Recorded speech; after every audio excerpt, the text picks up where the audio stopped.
السلام علیکم معزز ناظرین، آج میں موجود ہوں گلیڈیولس کے کھیت میں۔ اس میں تقریباً آپ کہہ لیں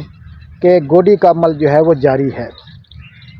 اور ہم نے یہ 21 اکتوبر 2024 کو لگایا تھا، اور آج 21 نومبر 2024 ہے۔ تقریباً اس کو 1 ماہ ہو گیا ہے۔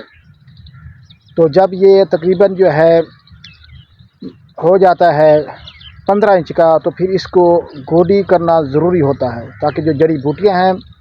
ان کی تلفی وہ کی جا سکے، جن میں چوڑے پتوں والی خاص طور پہ لیلی، کرونڈ، باتھو، اور جو تکونی پتو والی ہیں جس میں ڈیلا وغیرہ ہے، تو اس کی وہ تلفی کی جا سکے۔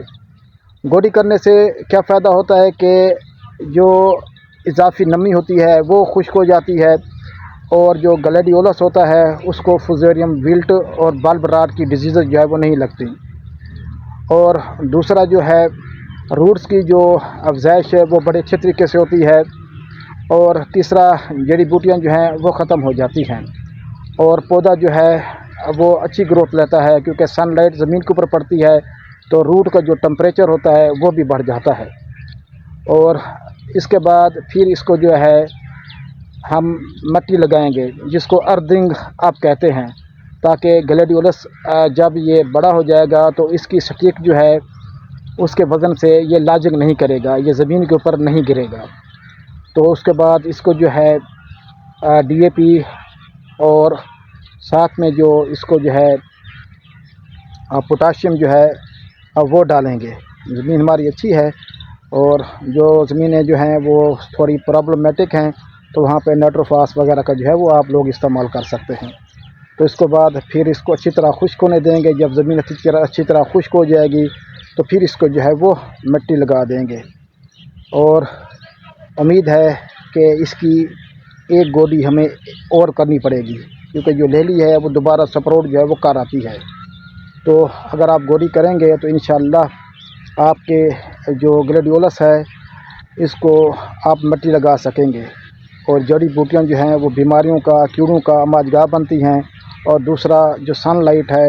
اس کو روک لیتی ہیں۔ سردیوں میں زمین کا درجہ حرارت وہ پھر بڑھتا نہیں ہے، کیونکہ پھر یہ ایز اے ملچ کا کام کرتی ہیں، تو ان کو ہٹانا وہ ان کی تلفی وہ ضروری ہو جاتا ہے، اور آپ کے جو بلب ہیں وہ گلنے سڑنے سے محفوظ رہتے ہیں۔ تو جو گلیڈیولس پھول انشاءاللہ یہ 90 دن کے بعد اس کی پہلی سٹک ہم اس کو وہ ہارویسٹ کریں گے، اور اس کے بعد پھر ہم اس کے اوپر تھائفینائڈ میتھائل کا 200 گرام سولٹر پانی میں ملا کر سپرے کریں گے، اور ساتھ اس کے اوپر وہ بائیفینتھرین بھی کریں گے 50 ml 20 لیٹر پانی میں ڈال کر۔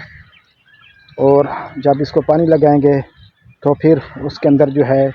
ہم کلوروپیریفاس یا فپرونیل وہ فلڈ کریں گے، تاکہ جو اس کے میگٹ ہیں، روٹ میگٹ، ان کو بھی کنٹرول پایا جا سکے۔ تو اس طرح آپ اپنے گلیڈیولس کی فصل کی دیکھ بھال کریں، اس کے اوپر امینو ایسڈ کے اسپرے لازمی کریں، تاکہ اس کو موسمی اثرات سے بچایا جا سکے۔ اور آنے والے جو دن ہیں آگے پھر وہ فوگ پڑ جائے گی، تو اس سے پہلے اس کی جو ویجیٹیٹو گروتھ ہے اس کو آپ وہ بڑھا لیں، اور اس کو مٹی وغیرہ لگا لیں، تاکہ آپ ایک اعلیٰ کوالٹی کی سٹک حاصل کر سکیں۔ بہت شکریہ، والسلام، پاکستان زندہ باد۔